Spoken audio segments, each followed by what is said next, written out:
tonight. My name is Jacob Holt. I'm the principal at Bret Harte High School. And before I introduce our speaker here tonight, I wanted to kind of give you a little bit of a background of what's going on. So if your kids are anything like my kids, you probably saw them today and say, hey, how did school go? And they went, fine. And you get that, fine. It's like the most meaningless word ever. They went, fine. And then you ask, well, what'd you do today? And what did they say? Nothing, right? Nothing. What?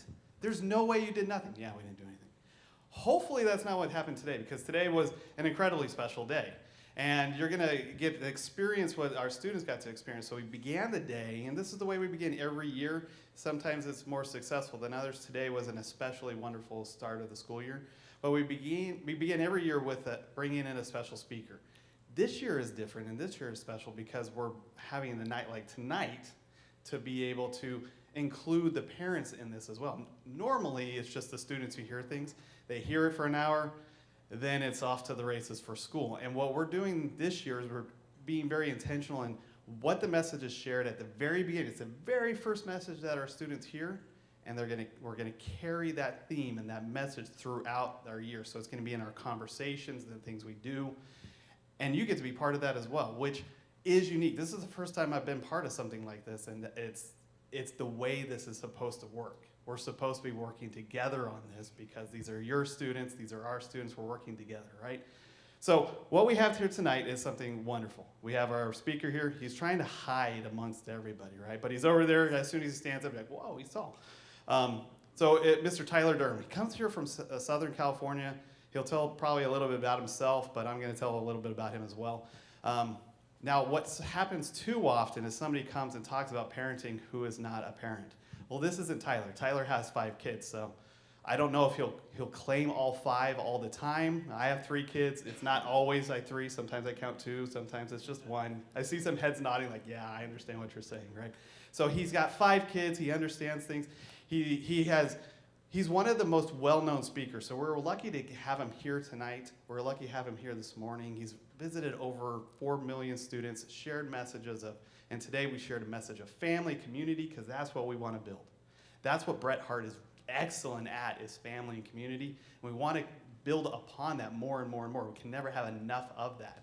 And every year we get a new crop of students where we need to incorporate them into that family and help them become part of that family and help them add their talents to that family. And that's what we talked about a lot today.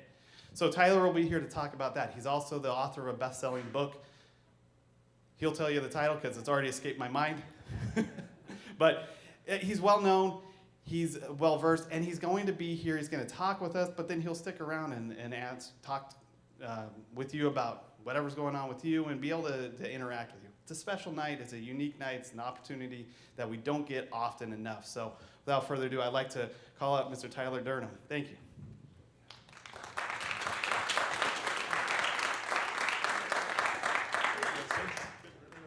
Hi, I'm so glad you're here. Quick question. If your kid came home today or texted you or told you to be here tonight, raise your hand if you would.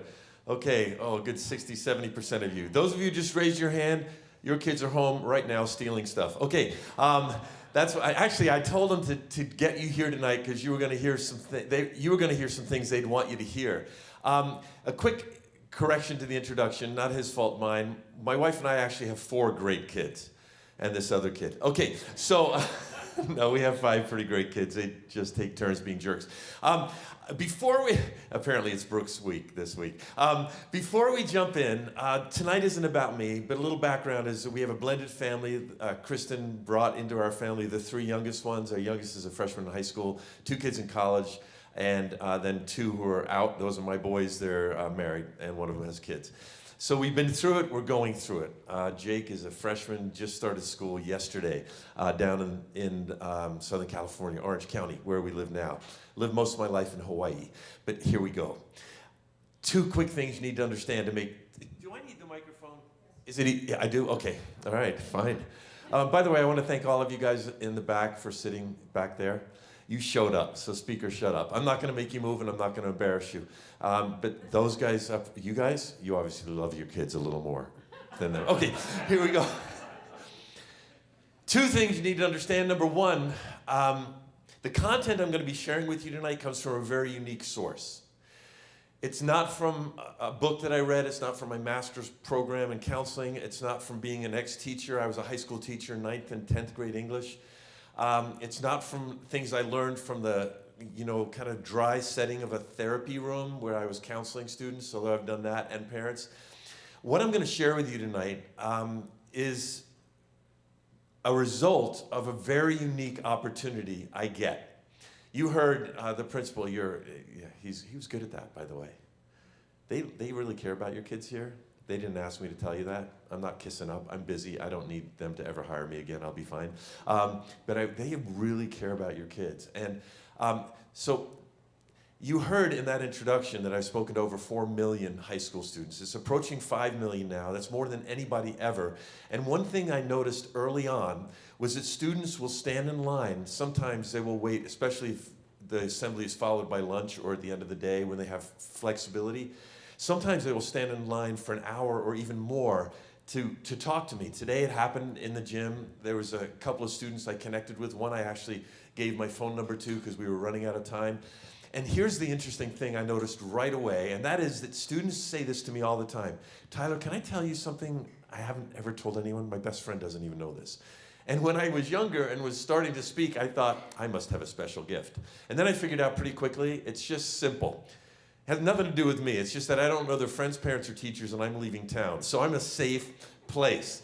But what that opened for me was a window into the world of teenagers that very few adults ever get to see into, where they would speak honestly because they're not afraid and they have no other agenda and they're doing it voluntarily. I noticed early on that I was learning things that were surprising about what their real needs were. That's the unique source this content is coming from tonight, from the mouths of teenagers themselves in a voluntary setting, not in a survey or some check these box kind of a thing. Secondly, my career is kind of weird because my friends will say this to me. Hey, Tyler, because they know what I do. Are you going to be up in the San Francisco Bay Area anytime soon or wherever, Denver, Phoenix? And I'll say, yeah. And they'll say, oh, good, because we have these friends whose teenager just went nuts and we told them you'd stop by and help. I'm like, you told them this? They're like, yeah, they'll feed you. They know me, put a ribeye in front of me. I'll medium rare, by the way. I'll show up. I rang a doorbell. I don't know if you heard of a little town called Danville in the East Bay, San Francisco area. Really cute little town. And I went, and it was the end of a cul-de-sac. I rang the doorbell. All I knew was this, friends of friends, Linda and Rob have one daughter. She's 14 and she's out of control. That's all I know. They've arranged for her to be away at some church function. I would have loved to see that conversation. But anyway, and so we're going to hang out, we're going to talk, and they're going to grill up a ribeye. Sounds like a great night. I had nothing to do that night. I'm on the road. I ring the doorbell. Linda answers. She could fit into this crowd very normally. There's nothing weird about her. She walks me through the living room as she tells me into the kitchen that Rob will be here in a few minutes. He's stuck in traffic. It should be 4 or 5 minutes at the most. She sits me down at the kitchen island. I remember it was black granite, and I was amazed that there was no dirt or fingerprints on it. And there was, though, a pair of scissors and 2 glasses of lemonade. She slid one lemonade toward me, slid the scissors aside, and I thought we were going to small talk till Rob came in. She didn't wait. She just dove right in. She says, Tyler, I can't wait for Rob. A week ago, because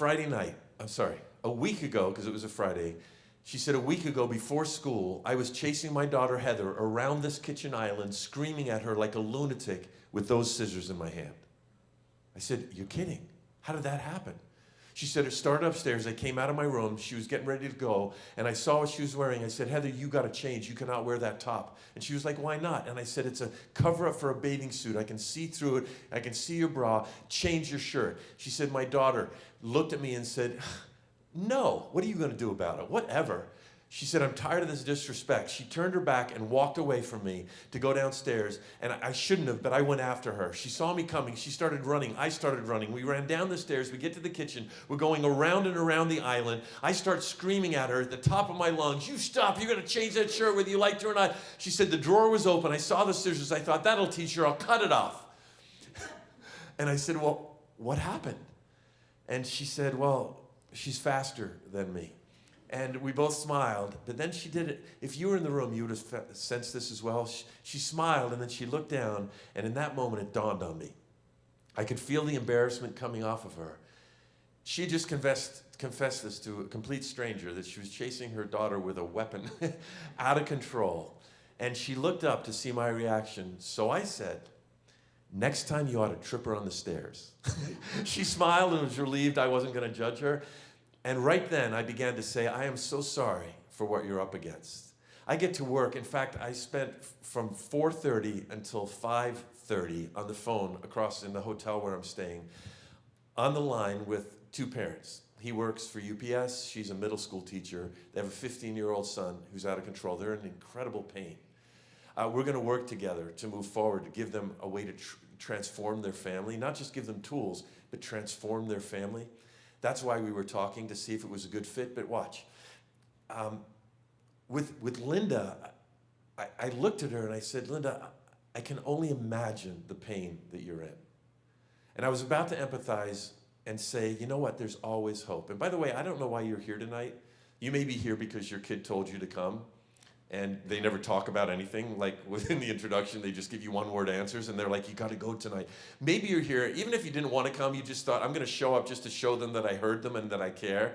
You might be here tonight because you're a partner, whoever you might have come with. If you're with a parenting partner of yours, maybe you had a fight right before they were going to come, and then they're like, well, I'm going to that parenting thing. And you're like, crap, now I got to go too, or I'm going to be in more trouble. Whatever the reason is you're here tonight, you may be here because you're always come to these things. And I'm preaching to the choir, or you may be here because you're in great pain like Linda was.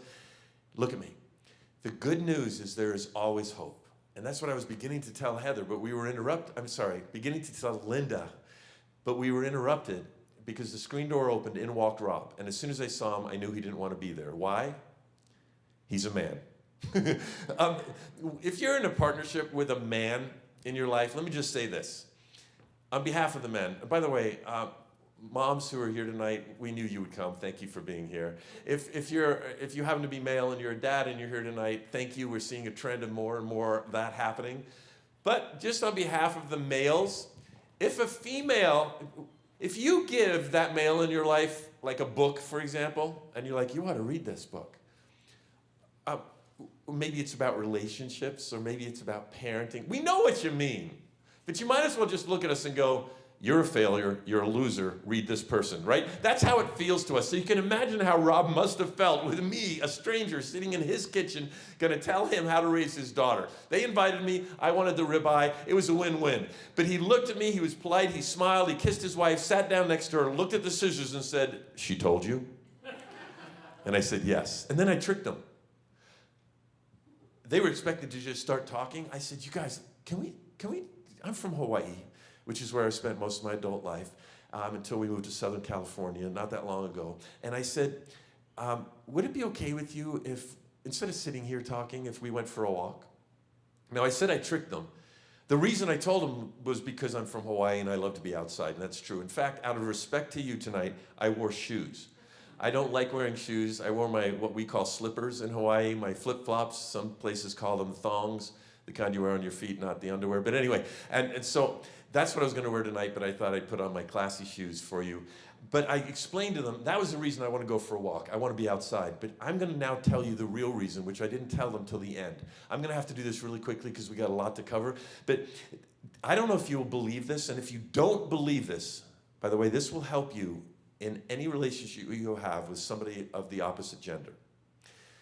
You listening? Even if your phone is really compelling to you right now, put your phone away and look at me. Don't miss this, because this is good. It has been proven, and I will send you the research if you don't believe it. It has been proven that sometimes males and females misunderstand each other. I knew you'd be surprised. Isn't that nuts? Of course they do. So these smart social scientists got together and thought, what if we can solve this problem? What if we can find a way to bridge this gap? We could write books that would help a lot of people and make a lot of money. Look at my hand. They had 3 books go to the top of the New York Times bestseller list. And they were all about this question of gender and communication. One of those books is a little book called Gender and Discourse. Their books are kind of tedious and very clinical. They're not a fun read. But in the middle of Gender and Discourse is this little piece of research. It's the reason I wanted to go for a walk with Linda and Rob. By the way, you will never forget what I'm about to tell you. I get emails and phone calls, and I run into people, they're like, that thing you said about that. Here it is. They decided they were going to study how females communicate with females, how males were going to communicate with males, and then they would figure out how to bridge the gap, these social scientists. So they did this experiment. By the way, this experiment was conducted right before our country began talking about the fluidity of gender, before we had a common language, before it rose to the top. Regardless of what you think about that issue, what your opinion is, and people have very strong opinions about that, this research was done before that. Okay, just so you can keep that in mind. They had boys come in and they had girls come in for this research. If you were in this study, you would have been told this: bring your best friend of the same gender. So the girls showed up with their best friends. They thought, let's start young. So they got 4 categories of young people. They got girls who were 6, who were 12, who were 16, who were 25 to show up with their best female friend. They had boys, 6, 12, 16, and 25 show up. If you're in this study, all you know is it's about friendship, right? That's all you knew. Plus you're gonna get paid $50. So they showed up, they're gonna be there for an hour, and when you got there, you'd check in and they'd say this to you: hey, listen, we are so sorry, but we're running late. It's our fault, 20, maybe even 30 minutes. Would you do us a favor? Through that door, there's a couple chairs. Just go grab a seat. We'll come get you when we're ready. Well, you're smart, right? You already know what was happening in that room was the study. Because when we know we're being observed as human beings, we change our behavior. There's no way not to do it.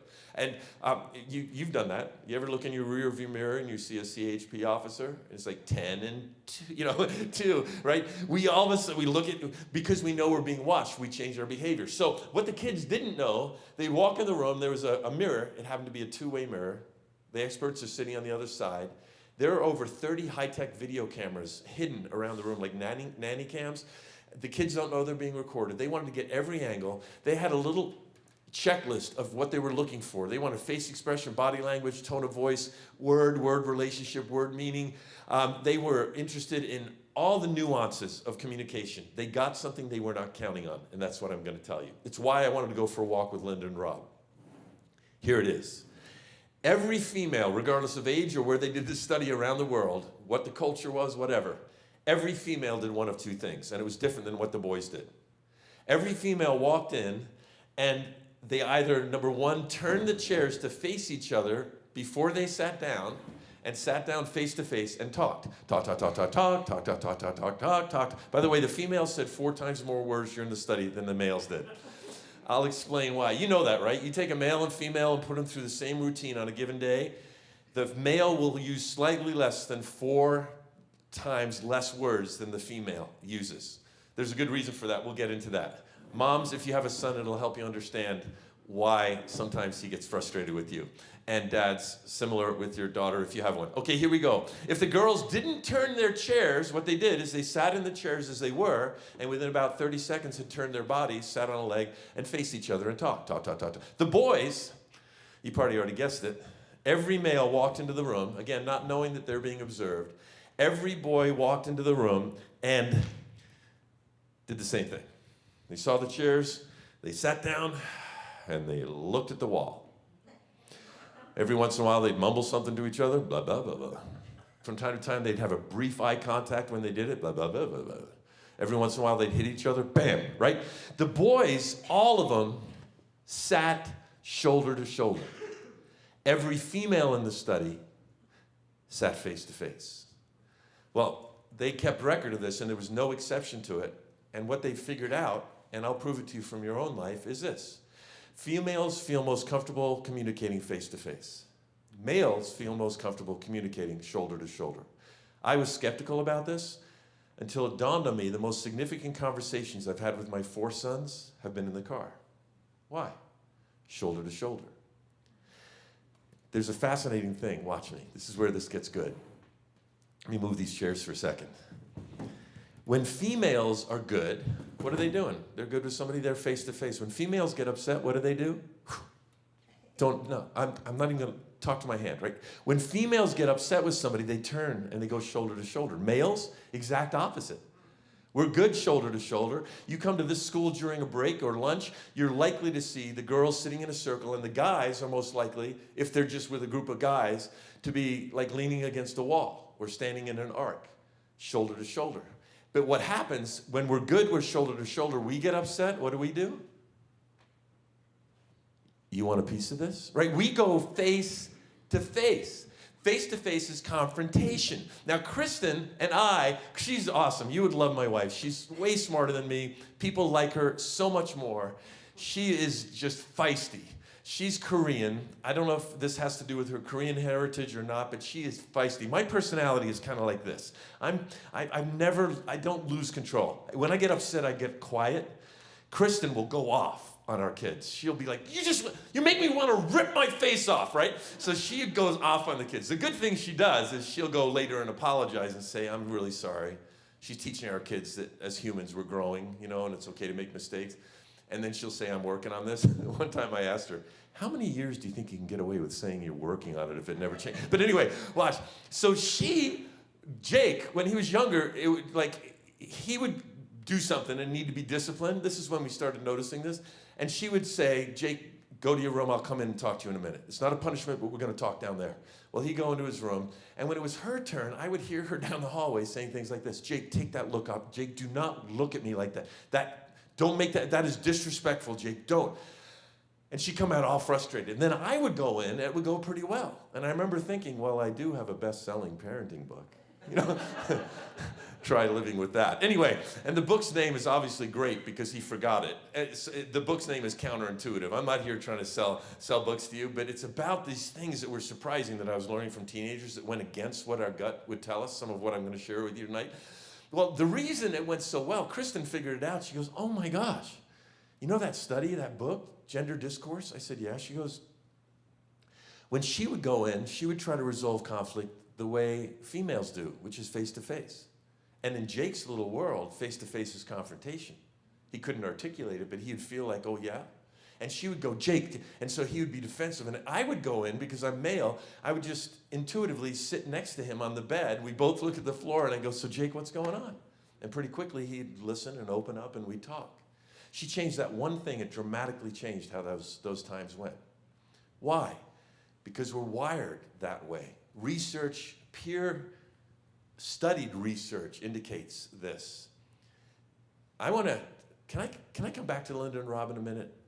Let me do this. I want to give you a quick understanding of how females communicate different than males in terms of resolving conflict. This helped me so much with my daughter. Let me do that real quick, then we'll come back to Linda and Rob. Because the bottom line is this. Your kid, your teenager, when I get done with this little section, I'm going to start throwing things at you really fast, these huge impact statements that it would be worth taking notes if you want. You don't have to. You might be able to absorb them, and you can pretend to be taking notes on your phone while you're on TikTok. Okay, all right, watch. I love TikTok, and to drive my family crazy, I call it the TikTok. And I love the Instagram. Anyway, I just drives them crazy. But watch. So let me just show you. Females resolve conflict differently than males do, okay? Females, this is how, and this is all research-based, this isn't my opinion. Females get into conflict in a certain way, and things down here are not good. Can you see that? And then they will resolve conflict in this way. So let me break this down for you. Before I do, I need to tell you why girls need more words than boys in a day. And it's simple. Males, when we communicate, we do generally one thing. We transfer information. I got something in my head, I want to put it into your head. I've said it, thank you very much for listening, right? It's a very simple process. Picture a glass of water on your kitchen counter, if you have one, and an empty glass. A male, the one with water in it, that's like what he's thinking. All he wants to do is walk up, pour the water in, put the glass down, and leave, right? That's what your son wants to do, transfer information. Females do a fascinating thing. This is why they need more words on a given day, is females are great at transferring information, but they also want a little back and forth. They want two things. They want to talk about how that information makes them feel, the emotional words that are associated with that. And secondly, they want to figure out how they feel by talking about it. Does this make sense? They want to talk about how they feel. And females, this might surprise you, have been known to contradict themselves within the context of the same conversation. Why? Because they're like, well, how do I feel? Like they're trying on different emotions. Like, well, yeah, he is the greatest guy I've ever met, but sometimes he drives me nuts. Oh, a male would hear this give and take of the water going back and forth, and our heads, do you love him or hate him? Do you want to marry him or murder him? Make up your mind. Choose something, right? But females are okay with this. So what happens a lot of times with moms is their son becomes a teenager, and this really kicks in as his frontal lobe begins to grow. And he'll walk in, and all he wants to do is pour the water. And mom wants to go back and forth. And so it gets a little complicated. And she's like, well, how was your day? And he's like, fine. She's like, what happened? Oh, nothing. Like we heard already. Oh, well, who'd you have lunch with? My friends. Which friends? Mom, you're driving me nuts. It was an okay day. Nothing to say. Why? They've transferred the information. And moms want to feel close because they want that give and take. Vice versa. No, it's vice versa, right? No, vice versa. Dads will have a daughter, and what we'll want to do is we'll just want the bottom line. You know, like, how was school? It was good. And we'll go, cool. And we'll walk away, and they'll be like, don't you care about what happened today at school?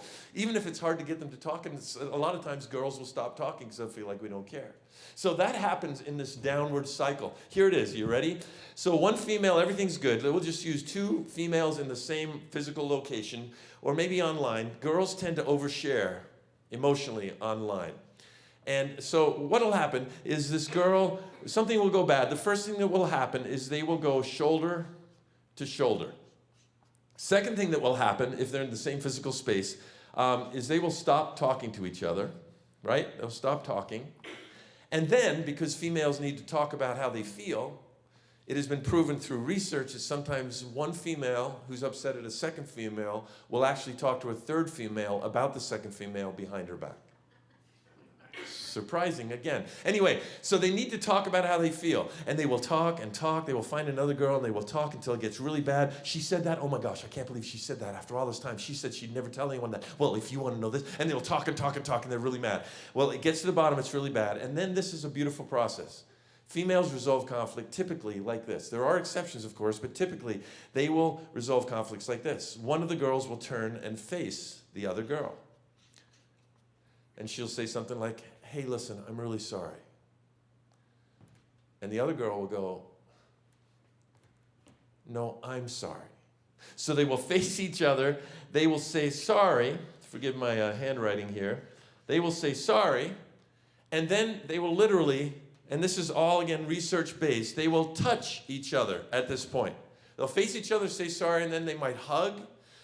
And then they will maybe reach out and touch each other's hands or shoulders or whatever. And then they will talk about how they feel. And they will talk and talk. They will open every file folder within a file folder. How did you feel? Oh my gosh, that's what you're feeling? No, I knew you'd think that. That isn't what I meant. And they'll go back. How do we make sure this never happens again? They'll talk, get to the top, look at each other and say, let's promise to never be mad at each other ever again. They will hug again and everything's good, for a week or whatever. Okay, so, or forever.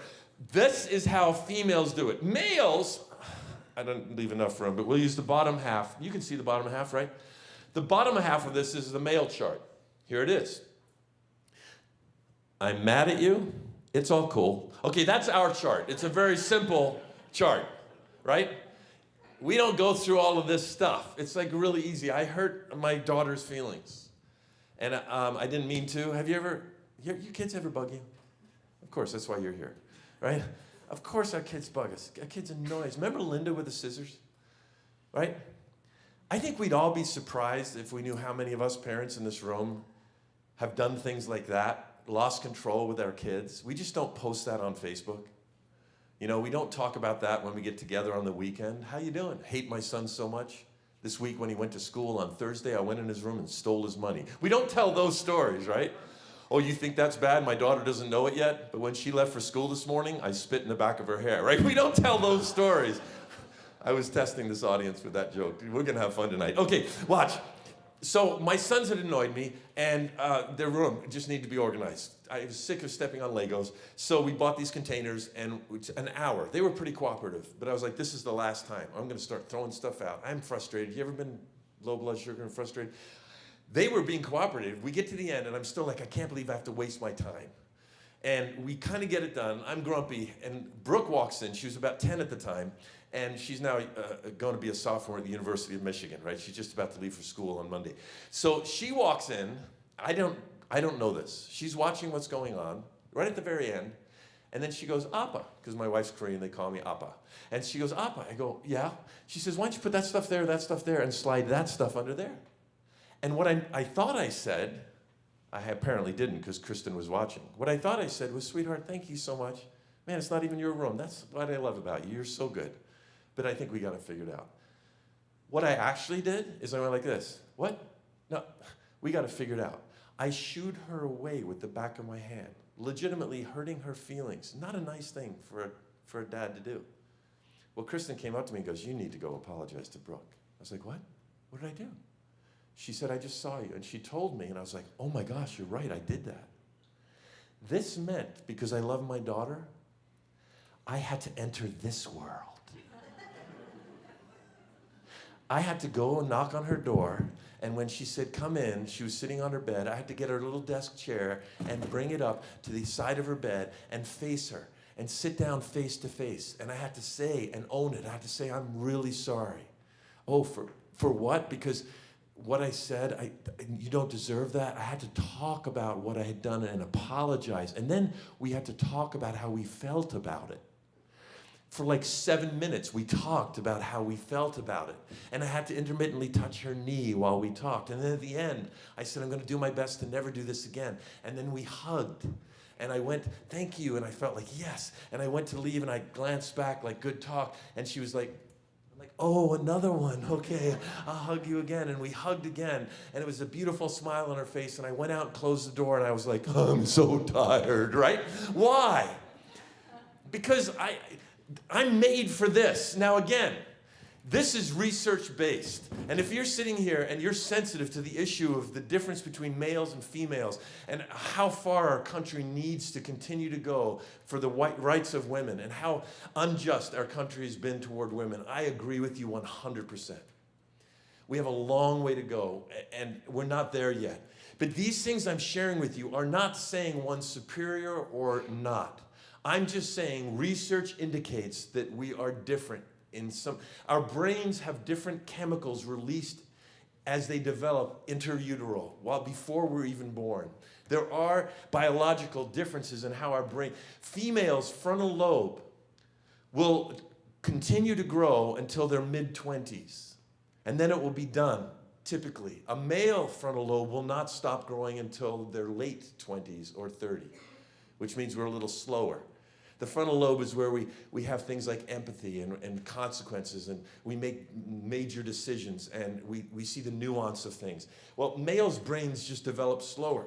So what happens is, like, if I love my daughter, I have to do something. This is what I'm wired for.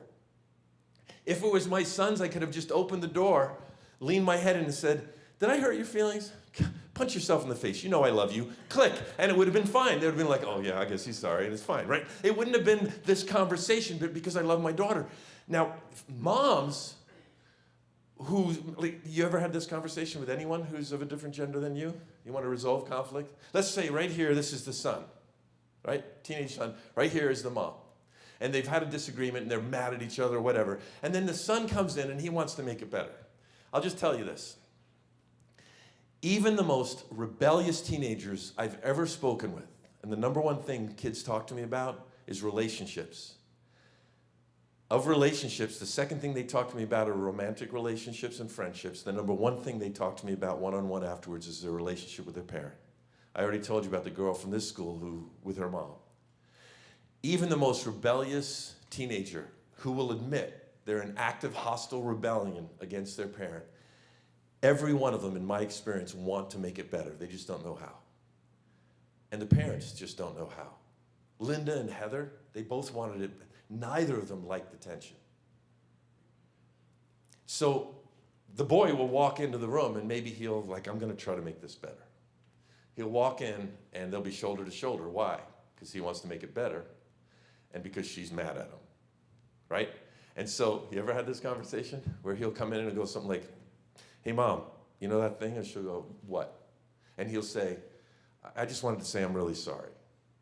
And she'll go, well, thanks for saying that. And he'll be like, you're welcome. And she'll go, so what was going on there with everything you were feeling? And he'll be like, nothing, I just wanted to say I'm sorry. That's about it. And she'll go, no, but you were so upset, and we were both upset, and I think it'd be really cool to talk about how, and he'll go, Mom, this is why I don't want to, I don't like apologizing, because it's always this, I just said I'm sorry, can we just drop it? And then she will say something that is so sincere from her heart, and she means it, and it's beautiful. But her first few words, she won't get the whole sentence out, because her first few words will be this, well, if you're sorry, she's going to say, if you're sorry, then why don't we talk about it? Because it would be really cool. We don't have to do this again to each other. But as soon as she says, well, if you're sorry, he'll go like this. If I'm sorry? And he faces her and she thinks, oh, I'm finally getting somewhere. Oh, no, she's not. And she'll go, yeah, if you're sorry. And he'll go, well, what do you mean if I'm sorry? And she'll go, well, that tone of voice tells me maybe you're not sorry. And he'll go, you know what? Maybe I'm not. And he'll turn around and storm away. And she'll think to herself, I knew he wasn't sorry. Or she'll do the worst thing she can do, which is come back here, young man. You tell me, right? And he's like, Mom, I want some alone time, right? I'm done, right? And what happens, you've had those conversations. Why? Because the mom's need in that moment is for this. And she's trying to get this out of this. And that'll happen when the son will come home from school and he'll be like, yeah, this is what's going on. Even if it's deep, he'll say, yeah, I'm just having a real problem with my friends. They've changed over the summer. She'll go, oh my gosh, tell me more. And you go, well, nothing really to tell. They just changed and it hurts. Well, what? She's going to try to keep more of that give and take going until eventually he'll shut down and go, I'm not going to tell my mom stuff because she's just going to make me go on and on and on and on, right? So for a mom to love her son, she may, and so there's exceptions to this, but she may have to go, ooh, let's talk more about it later. But thank you, and just let him go. It doesn't mean there's no intimacy. It just means that there's a difference there. Does this make sense? I went for a walk with Linda and Rob. Why? Because Linda had already opened up. I wanted to put shoulder to shoulder with Rob to give him the best opportunity to open up. Does this make sense?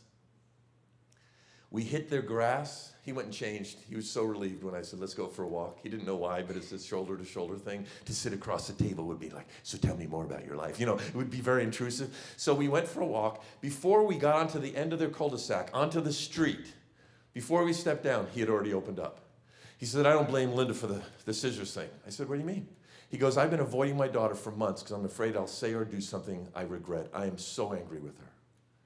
And then he said this. We get down to the street.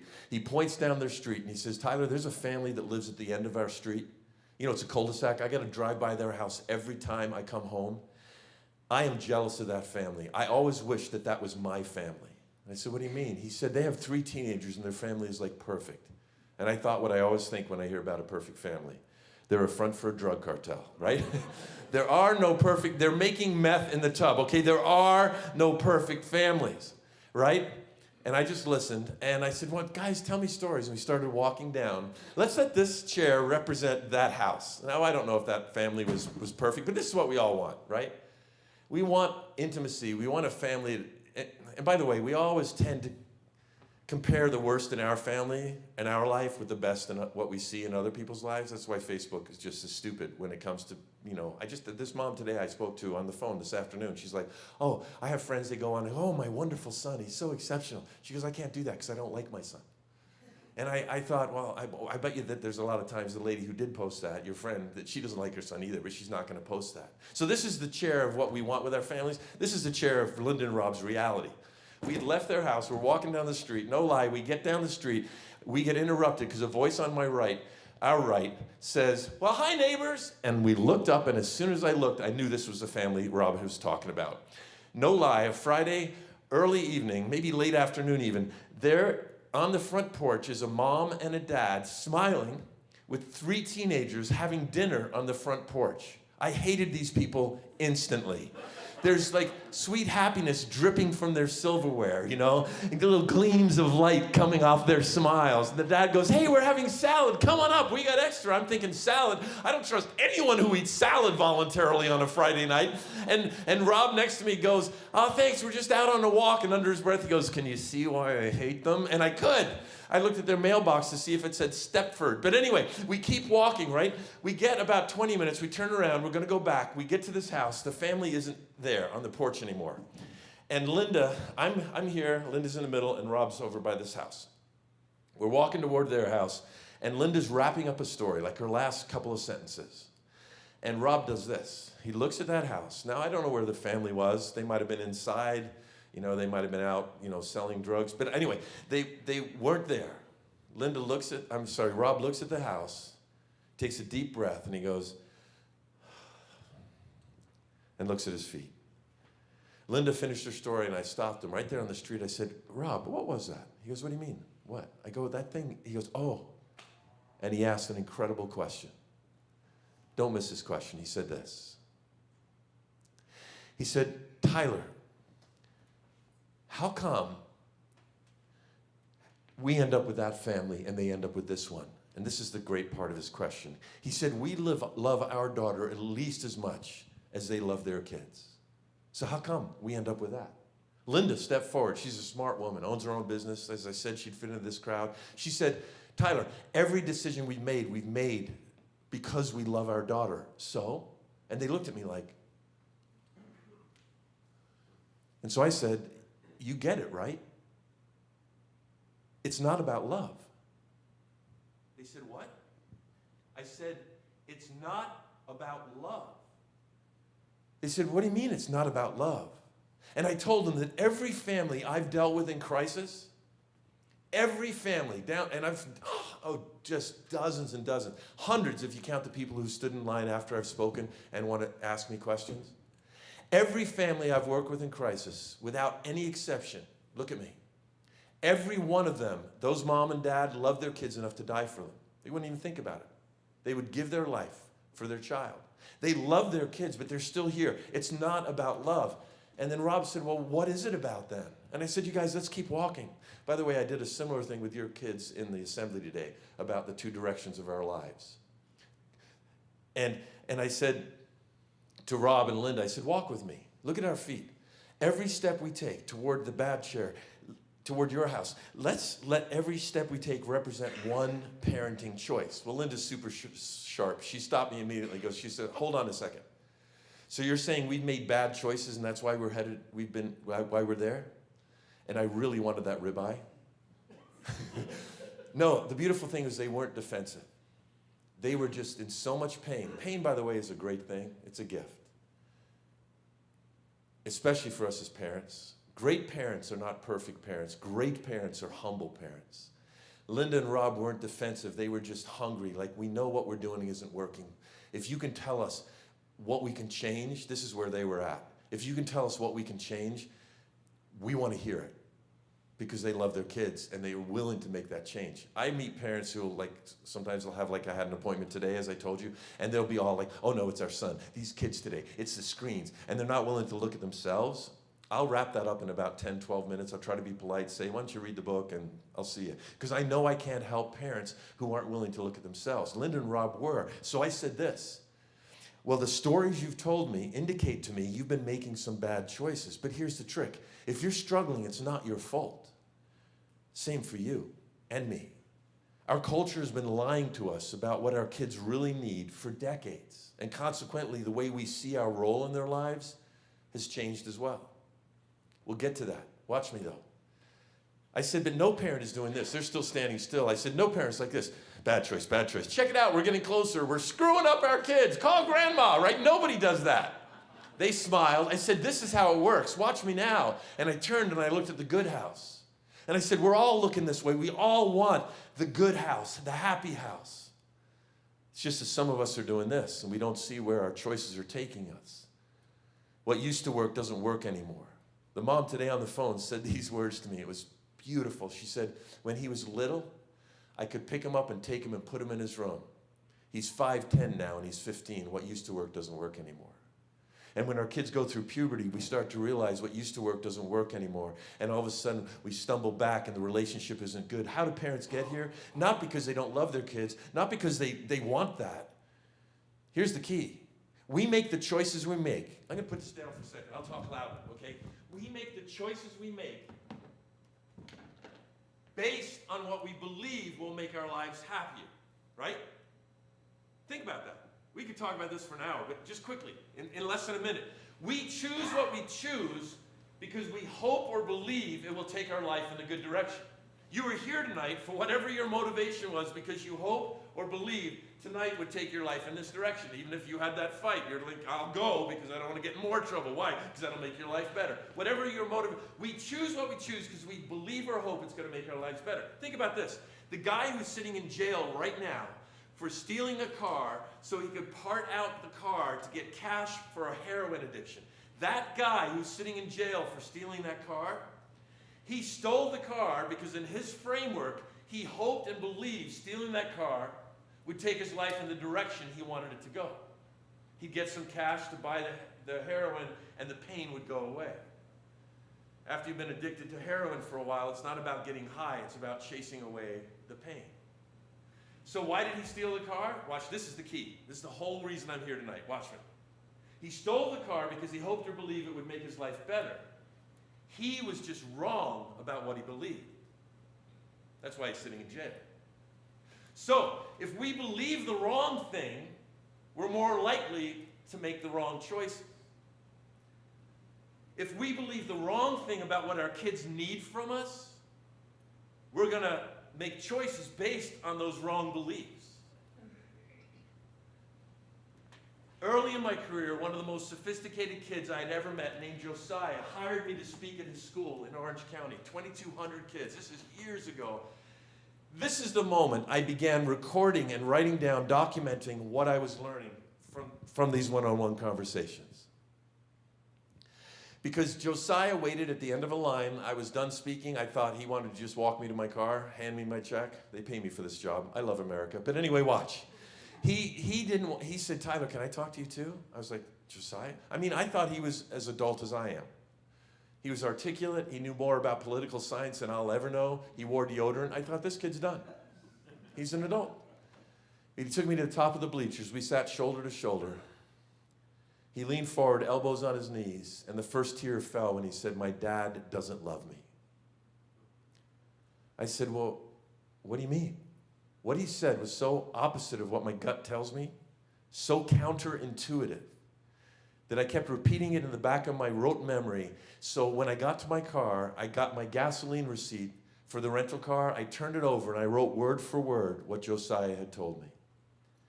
That's when I started realizing, I'm onto something here. I can learn things that maybe very few adults know. Listen to what he said. I said, what do you mean your dad doesn't love you? Quoting him, he said, here's the thing. He lets me get away with pretty much everything. He buys me whatever I want. He never disciplines me. Isn't it weird? Josiah, a 17-year-old young man, was saying he wanted more discipline. Isn't that weird, given that teenagers seem to only be saying they want more freedom? What Josiah was saying is he wanted a different relationship with his dad. He went on to explain that his dad wanted to be his best friend. Here's something I think you will remember. Teenagers, even the most sophisticated teenager, is like barbecue chicken. We're out of time. Thanks for being here tonight. No, let me finish that. We've got some time. Let me finish that. Teenagers are like barbecue chicken. Just because they look done on the outside doesn't mean they're done on the inside. Your teenager has lingering childhood needs that will not go away until their frontal lobe stops growing in their mid to late 20s. And the greatest felt need your kid has is the need to feel safe. The need to know I'm not in this alone. Josiah was saying that are you with me? Josiah was saying that he equated the depths of his dad's love with his dad's willingness to be over him. He was saying, I don't want a peer, I want a parent. I need my dad. I'll just tell you this. I've learned this from experience, from failing a lot in my career and in my family. Teenagers want to respect you more than they want to like you. Intimacy, we build closeness with teenagers differently than we do in any other relationship in our lives. Sir, you're near the front. I'm not going to embarrass you. What's your first name?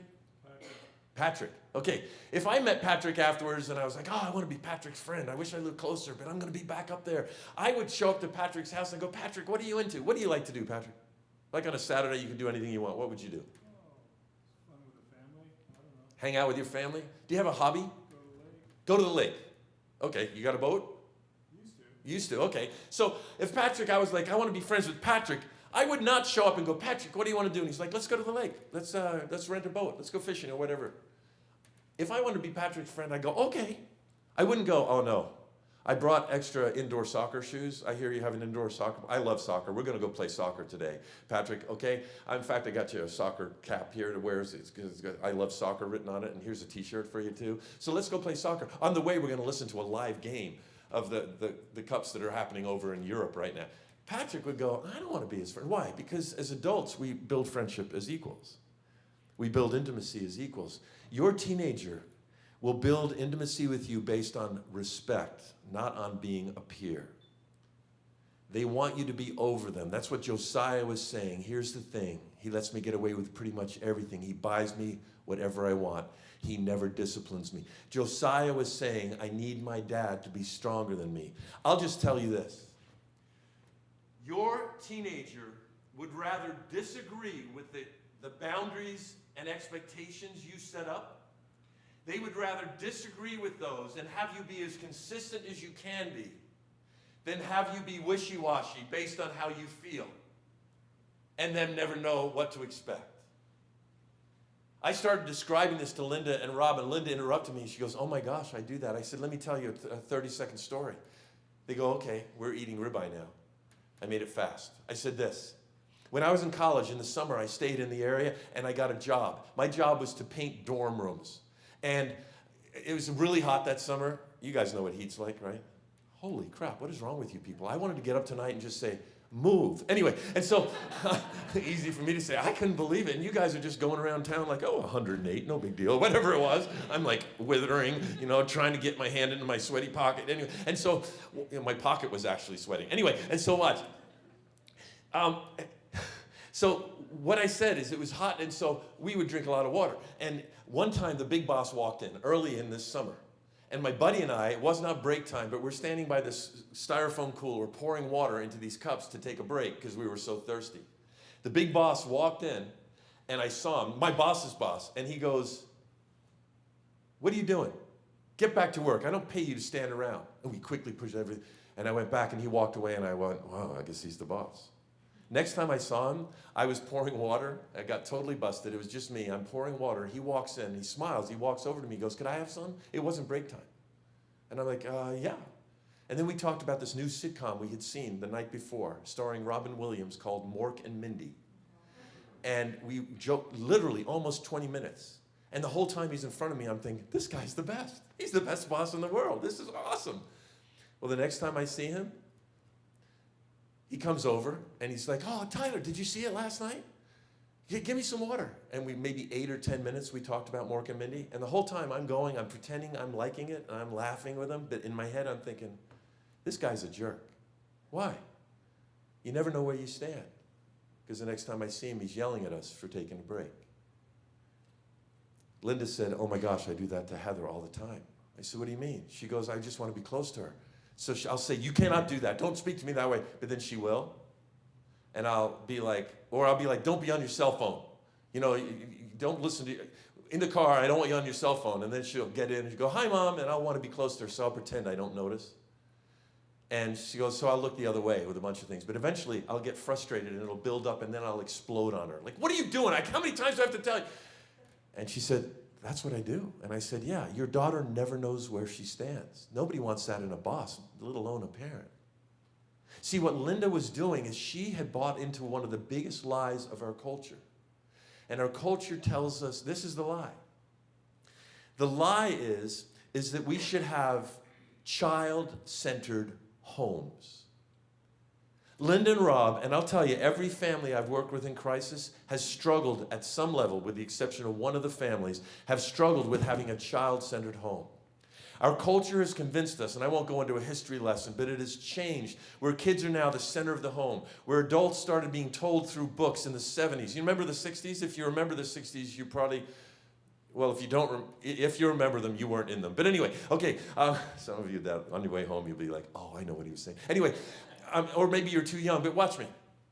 In the 60s, everyone's questioning everything. In the 70s, experts with degrees like mine started writing books about parenting, and they started talking about self-esteem, and it made sense, and self-esteem is important. We didn't talk about that much before in our culture. I mean, we should care about how kids feel about themselves. But then those writers sold their books, and they were like, oh, and they took it further, and they said, you know what? Your job as a parent is to instill a healthy self-esteem. So for the first time in history, moms and dads would walk their kids to the door before school and go, you know what, you're a great kid. You're a good-looking kid. You're a smart kid.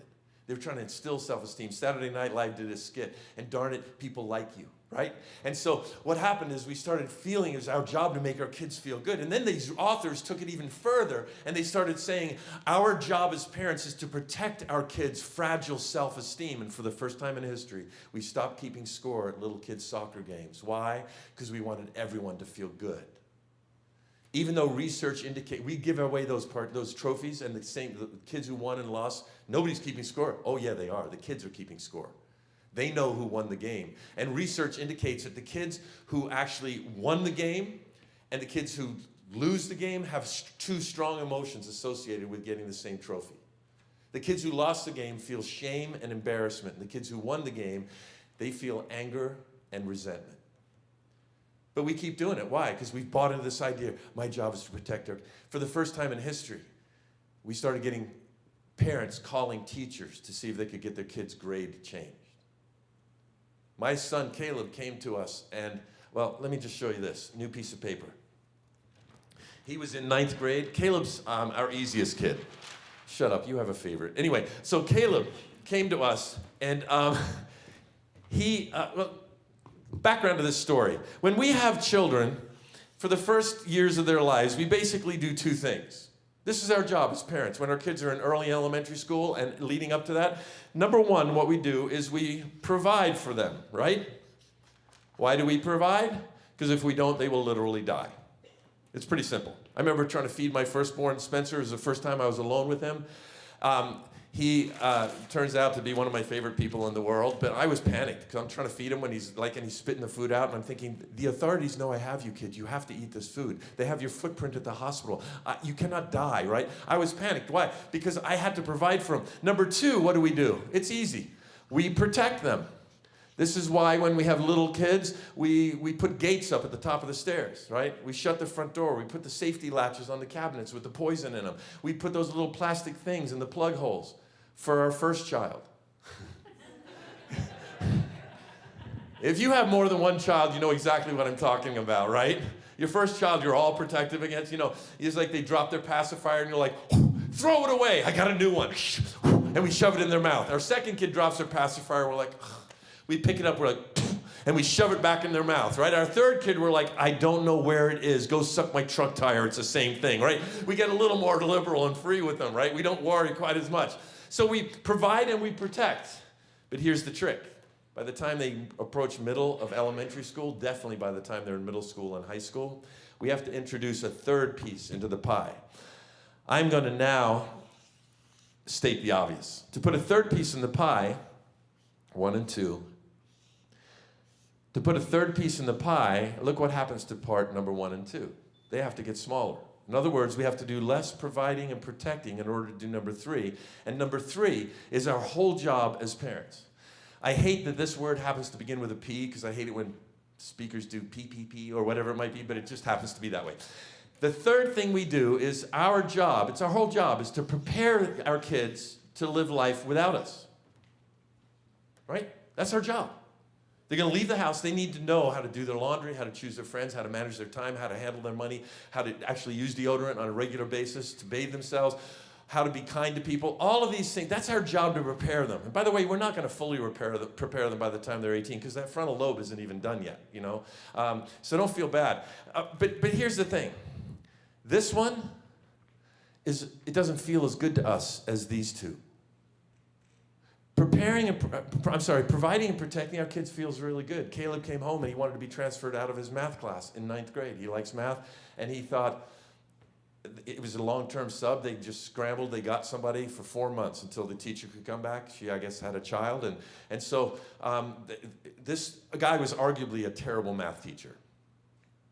And so Caleb came home first day of school and goes, can I get transferred out of there? Now I know Jason. He's the principal of the school. I have him on speed dial. I could have called, in fact, we're going to have lunch next week. I could have called Jason and said, hey, Jason, can you transfer? Oh, I would have been Caleb's hero. But we said, no, let's wait for the 2 weeks until it's the last time possible. You just do your best. Well, 2 weeks goes, and he comes, he goes, I got to transfer tomorrow, or it's going to be too late. Can I transfer, please? My 3 best friends have all transferred out of that class, his baseball buddies. Kristen and I already talked. We looked at each other, and we said, no. He goes, why not? Come on. See, I want my kids to like me. I want them to wear a t-shirt to school every day that says, "My dad, my hero," with my picture in the middle. I want them to stand up when I walk in a room and salute and say, "Captain, my captain." This is what my gut wants from my kids. I could have done that. But we said to Caleb, "Hey, buddy, one day you're going to have a boss who's a jerk, like this teacher. One day you're going to have a roommate that's difficult to get along with. You're going to have a middle manager. Our job is to prepare you for your future, not to make this present day easy for you. So we're going to walk with you, leave you in this class. We're going to help you figure out how to turn this into a win-win." He was not happy with us. He didn't like me very much. But guess what? I didn't care. Why? Because I'm clear on what my job is in his life. It's not to make him like me all the time. My job is to prepare him for his future. And you know what I've learned from working with almost 5 million teenagers? If I don't care about trying to get them to like me, they're more likely to like me. Now, I'm not saying we don't care at all, because I do want my kids to like me. But my highest priority is to be their parent, not their peer. It's not to make them happy with me. They end up knowing where they stand. Not like me and my boss that summer painting dorm rooms. The teachers, I used to do this thing before my fees went up, and now they don't have me come in and do these senior breakfasts anymore. But back when I used to charge like $500 for a day, back, and I thought that was so much money, and it probably was a lot more than it is right now. Now I get $512. But anyway, watch. Shut up. But what happened is this. I used to go do these senior breakfasts, and there's this part in the senior breakfast. All I have to do is get up. It's the easiest gig in the world. Get up for like 12 minutes, make them laugh, say, "Way to go," and everyone's happy. Now go graduate. Well, the senior breakfast, I mean for high school seniors, not senior citizens. That's a whole slower thing. I'm now one. AARP. I get AARP now, discount. My wife, who's younger than me, she's like, "Yes, discounts to movies." It's pretty cool. But anyway, so what happens at senior breakfast, high school seniors, is they come to a point where they have to stand up and thank their teachers. And I was surprised at first, but the young, cool, hip teacher? They would get up and someone would go, "Oh yeah, Mr. Joe, Joe, we really like you, you've been awesome," and thanks, and everyone would go, "Yeah," polite. But the teacher who got the biggest applause, invariably, was a teacher. Someone would get up and go, "My job is to thank Mrs. Paul-Hemus," and you hear the crowd of students go, "Oh." Mrs. Paul-Hemus, I'll just tell you the truth. When I heard I had you this year, I tried to transfer out of your class. My brother had you, and we all know how hard your exams and your papers are. But Mrs. Paul-Hemus, thank you for teaching me I could do more than ever dream possible. The students go nuts for the teacher who's most consistent. Now, I'm not saying we become military, but I am saying they want to respect us more than like us. Make sense? In order to connect with our kids, in fact, that girl who I spoke to today, I said, "What's the biggest problem with your relationship?" She's not here tonight, neither is her mom. She didn't think she could get her mom to be here. I said, "What's the biggest problem in your relationship?" And she said this: "She doesn't listen to me." A woman in Denver, Colorado, Fort Collins, high school, she's at the back of the book line, and we ran out of books. I'm sorry, we can't sell any to you cheaper tonight than you can get them on Amazon. But typically there's a book line and I sign the autograph. The chapters are short enough for men to read on the toilets before their leg go numb, so a lot of people buy these. And I sign them to make them worth 25 more cents at the garage sale. But anyway, the people who wait at the end of that line are usually the ones who have the biggest, deepest questions. Well, she kept moving to the end of the line. Someone would come, she'd go, "No, you go." So I knew it was going to be good. She had her teenage daughter with her, and she came up to me and she goes, "Okay, Tyler, not this one, it's my 12-year-old, middle schooler. All she ever says to me all the time is, 'That's not fair, that's not fair.'" I said, "How long has she been saying that to you?" She goes, "Years." That's her whole thing. "That's not fair." I said, "What do you do?" She said, you know what she does. I turned to her and I go, "Of course it's not. Life is not fair. You better get used to it."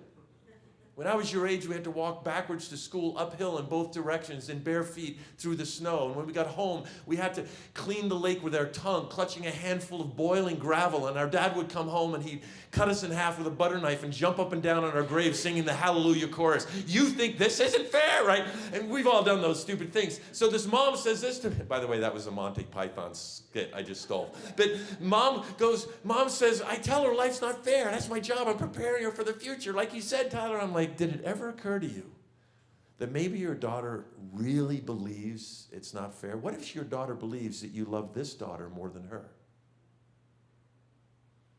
And she went, "I never thought about that before."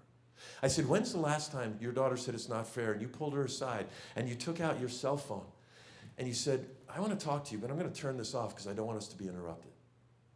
And you put your cell phone, I mean, what message would that send if we said that to our kids? Instead of putting it face up on the table and keep on checking it when it buzzes. We do that in our culture. Basically what we're communicating, even if we put it face down, we're communicating to the people at the table, you know, you're important, but not that important. Something might come up that I need to pay attention to. I will submit to you right now, that sounds official. I want to say to you right now, I could argue that one of the greatest ways to show somebody we care about them, whether it's your kid or not, one of the greatest ways to show them that we love them is to truly listen. The problem with really listening to our kids is it's really hard. To really listen to anybody is a lot of work. It's draining. And with our kids, quite honestly, a lot of what they say is boring, especially when they're little. It's hard to really listen. But watch me. To actively, truly listen to our kids means, like, we have to put aside all multitasking.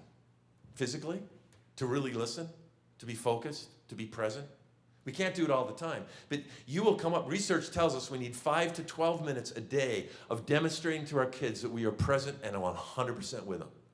We used to say you need 4 sit-down meals a week. And we know that it's still a statistic. Families that have 4 sit-down meals together a week, those kids in their 20s are 4 times less likely to abuse substances. But then they studied families that had dinners together, thousands of them. You know what they discovered? During a dinner time with a typical family, the average meaningful conversation was 10 minutes. And of the 10 minutes, 7 minutes was the adults talking. Not a lot of time for kids to feel valued and listened to. So then they realize it's just these moments. So when we sense our kids really want to say something, by the way, we get credit even if they don't want to talk, just by trying. It's like money in the bank. They're like, well, I guess they do care. Some of them aren't sure because we haven't listened really well, or we've snapped, or we've interrupted. You see, to really listen, we can't multitask with our brain. We can't interrupt. Interrupting somebody when they're talking to us is a more aggressive form of ignoring them.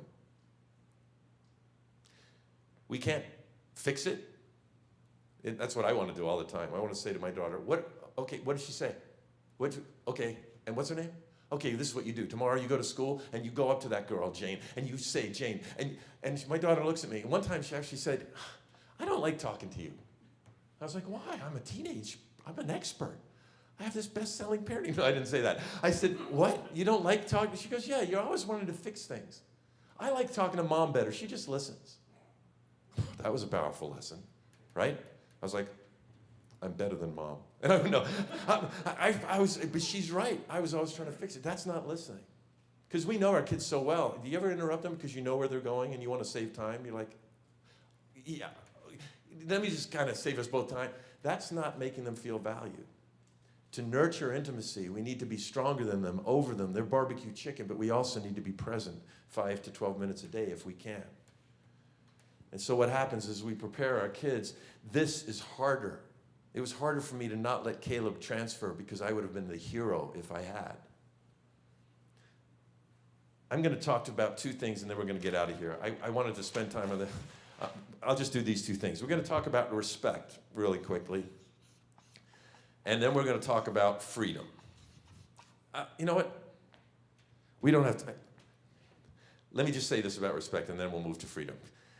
Respect is like a broken window. You ever hear of a guy named Malcolm Gladwell? You're a parent, you work, you probably have plenty of time to sit around and read. But anyway, he's an author, and he researches all this stuff, and he's got these books like Blink and Outliers and all these great bestsellers, and he's brilliant. And in there he talks about a sociological theory. Basically, it's the broken window theory.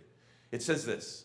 The theory says if you're in charge of an urban area, a city, and a window gets broken, you better fix that window because if you don't, pretty quickly all the windows are going to get broken. And those small crimes will grow into larger crimes, and then you have bigger problems. Well, Giuliani, you ever heard of that guy? He's been in the news a little bit lately. He used to be the mayor of New York. He went to New York. He believed the broken window theory. So he was accused. People were so angry with him. He told his new chief of police to take as much of the budget as possible and put it toward these 5 little crimes. People were like, what about the mob? What about murder? He's like, we'll do what we can, but this is what we're focusing on. Public urination. Squeegee men, washing your windows at the red light and forcing people to pay for them. People jumping the turnstiles to get in into the subway, graffiti, and other vandalism, but it's specifically broken windows. You track large and small crimes in New York City from that point forward, the crime level for small and large crimes dropped to a lower rate than ever in recorded history in New York and stayed that way for 12 years. I don't know much about sociology and the broken window theory, but I will tell you this. I'm an expert on large crowds of teenagers and this question of respect. Because when I stand up to speak, I used to make the mistake of thinking, if I can get them to like me, it's going to be cool. They'll listen, they'll be respectful, because they'll think, oh, this guy's cool. I'll make them laugh. And then what will happen is then they'll tell their other schools, and they'll hire me, and then I can send my kids to college, right? That's what I was thinking. Like, this will be good for my career. You know what I discovered quickly? They want to respect me more than like me. If they sense that I'm trying to get them to like me, they won't respect me, right? So what I understand now, and I even did it today, this school is so good. By the way, your activities director, Tyra, who got up, she's sitting right there with, I guess, her boyfriend. Your husband's not here tonight. Anyway, she's really good at what she does. She got up in front of the whole school today, and it was like, whoo, silent. I was like, what is wrong with this place? And then the principal got up, and he started talking to them. And I had given them a lecture ahead of time, like, make sure you get them quiet. A lot of principals say they're going to, but they don't. And then I get up, and I get a crowd of people talking to each other. And he's like, I know, I get it. And I'm like, yeah, principals tell me that all the time. And he got up. He didn't even have to do anything. They were just quiet. They are doing such good things here. And again, I'm not kissing up. But when I get tested in a crowd, usually it's the tough crowds, when I see someone disrespecting me, whether it's subtle and they're talking to somebody or whether they're yelling something out to the crowd, which happens in tougher schools, I stop, and in my head I think that's a broken window, and if I don't deal with that, that's going to spread, and pretty soon all the windows are going to get broken. I'll show you what this means for your relationship with your kid when it comes to respect. I did it today, but let me give you a better illustration. I spoke at this school, 3,200 kids. I was the only Caucasian in the room, and I was really excited. This was third and fourth generation gang kids. The reason I mention race is because my favorite crowds are crowds of color. I just love them. I speak in Bakersfield a lot, and the majority of those schools are like 90% Hispanic. And so this one kid walked in, and he saw me, and somehow he knew I was a speaker, and as he walked by, he dropped his collar, and he had a gang tattooed right here, and he looked at me like, I'm going to eat you after the assembly, right? And my whole goal was to win him over. And you win those. Turns out it was a gang tattoo, and he regretted it, and he was just, but watch. Those crowds, you win them over, and they become, I don't know how to describe it except to use the word sweet. As tough as they may seem, or as distant as they may seem, when you win them over with storytelling and humor, they are just the sweetest crowd. My favorite crowd are African-American crowds because when they respond huge. It's like you get them laughing, they will be like, no! And they will like do this, and they'll lean on each other. Typically, people in the front row will get on one knee and hit the gym floor with their hand. They're pushing each other. And then you get a bunch of white and Asian kids laughing, and they're like, oh, very clever. I see what you did with the come around there, sir. That was clever. It's fun, but it's not the same thing. So I'm speaking at this school, 3,200 kids. I talked the principal into one assembly instead of 4. He was nervous, but I was like, it'll be fine. Hire some security. This kid, 20 seconds into my first assembly, my first story, jumps up with a baseball hat sideways, and he goes, you suck! Everyone laughs. And then they lean forward like, what's he going to do? And in my head, I thought, broken window.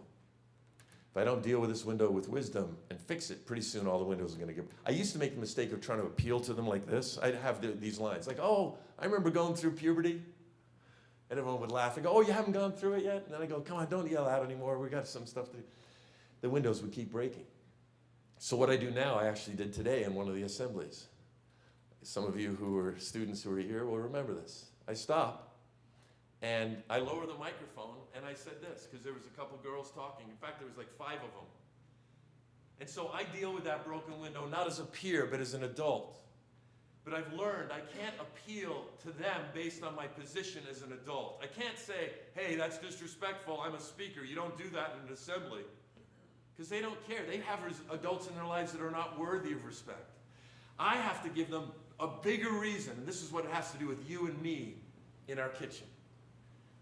I have to give a bigger reason. So that kid in that tough school, I said this to him, knowing everyone's listening as I lower the mic, like, what's he going to do? This is my greatest moment to earn respect.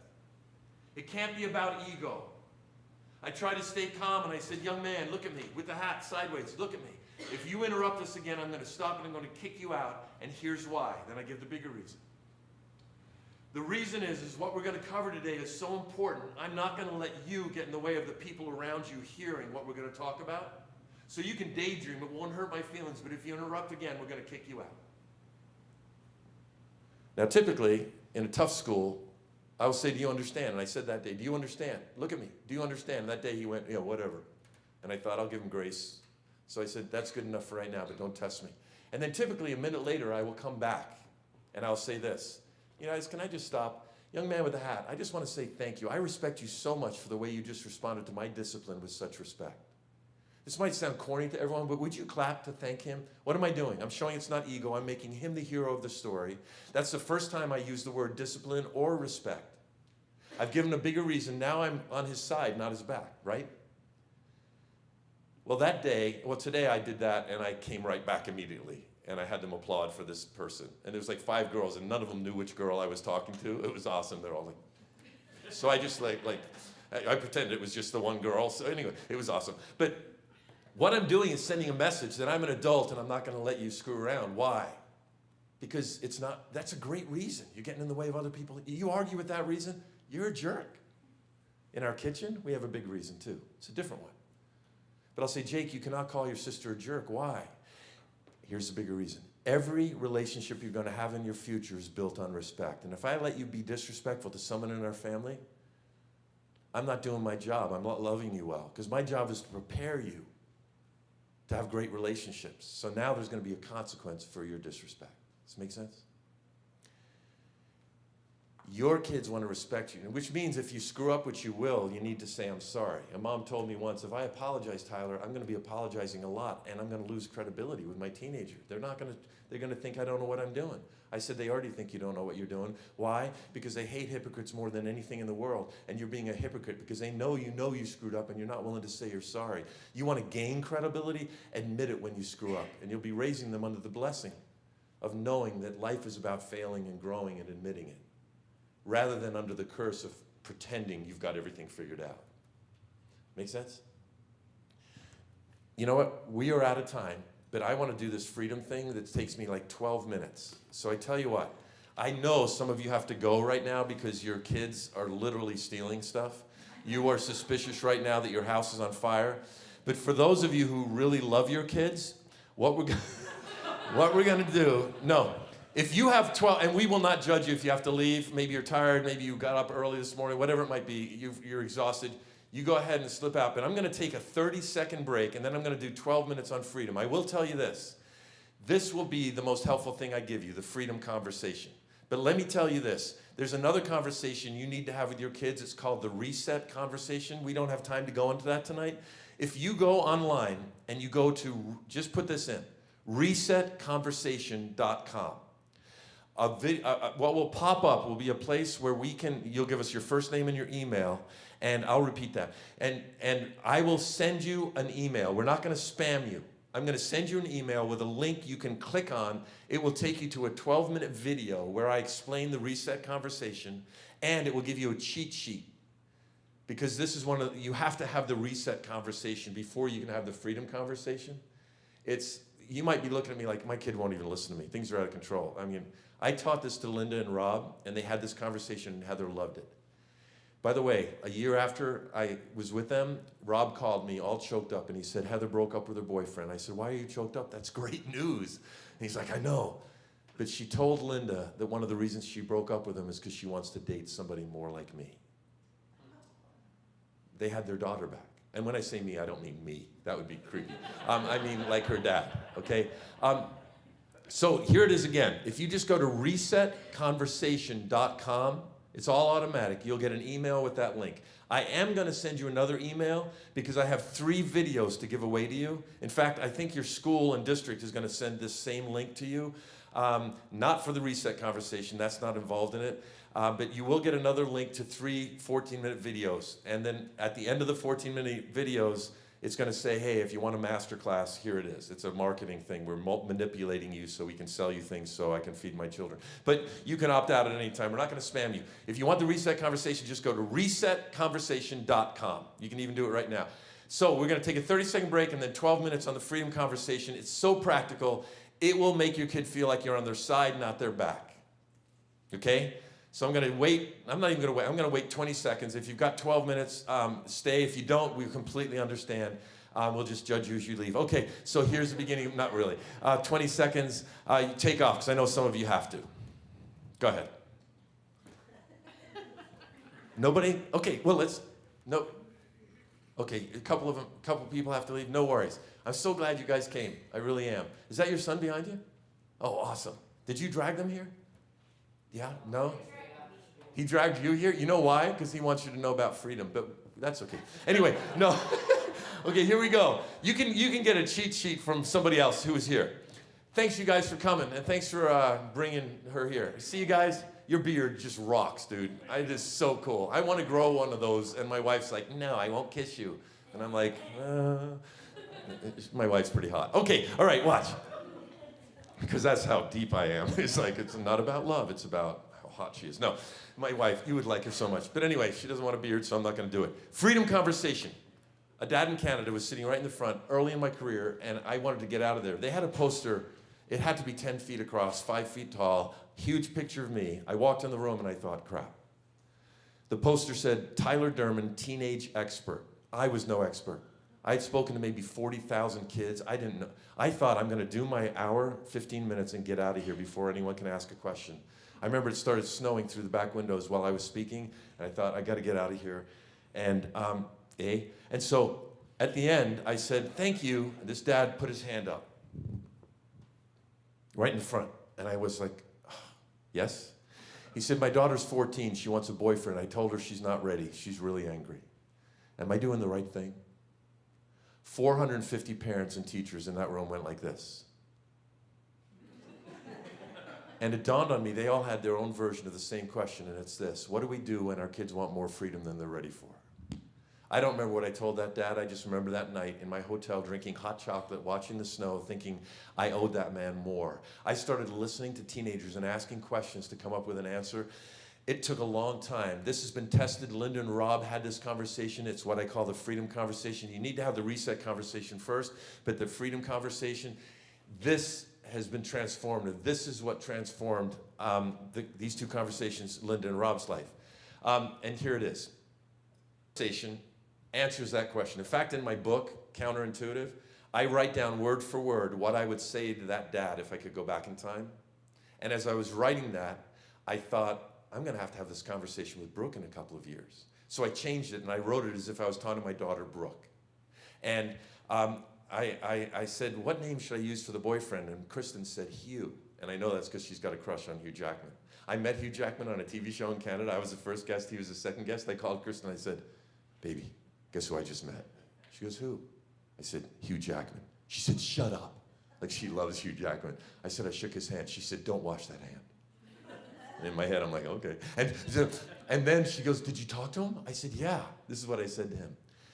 By the way, Hugh, you're my wife's free pass. Anyway, and she said, you didn't say that? And if you don't know what that means, ask your teenager when you get home. But watch, I said that, and she's like, you did not. And she was so mad, but she was so thrilled, too. She's like, did you give him my number? Anyway, okay, so here's the deal. This freedom conversation, right? I forget why I started telling you about the Canadian show, but I'll come back to it. Why are kids so entitled? Why do kids rebel? I'll tell you why. One reason is parents are trying to be their best friend. And second reason, your child needs to have the hope that they can influence the amount of freedom in their life. I didn't use Hugh Jackman's name. That's why I brought up that story in the book. I used somebody else Kristen has a crush on. I forget his name now. There's a picture of him in the book. But anyway, watch. Let me give it to you in short. This is the freedom conversation as we had it with Caleb when he turned 13. We said, Caleb, we had a stack of paper and a carpenter's pencil and an eraser. And I said, Caleb, we want to talk to you. Kristen was talking too, but I'll just do it in my voice so we can get there fast. Here it is. I said, Caleb, we want to talk to you. He said, am I in trouble? We said, no, sit down.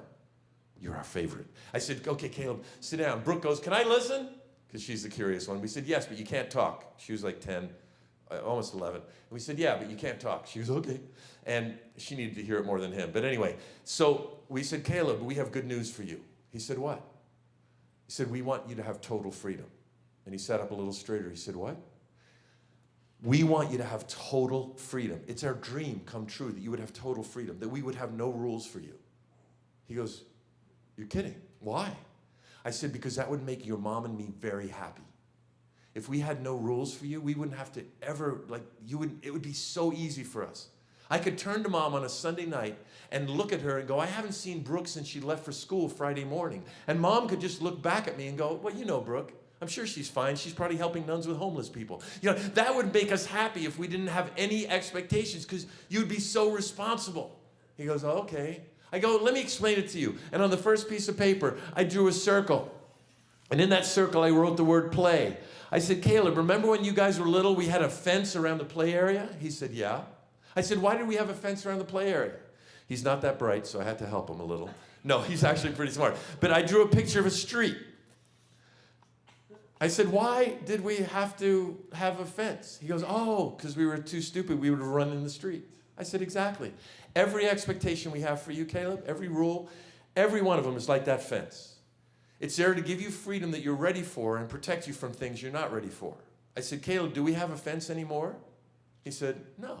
I said, why? He goes, I guess we're smart enough not to run in the street. I said, do you get it now? He goes, kind of. I said, I got a new piece of paper. We recycle, so it's okay.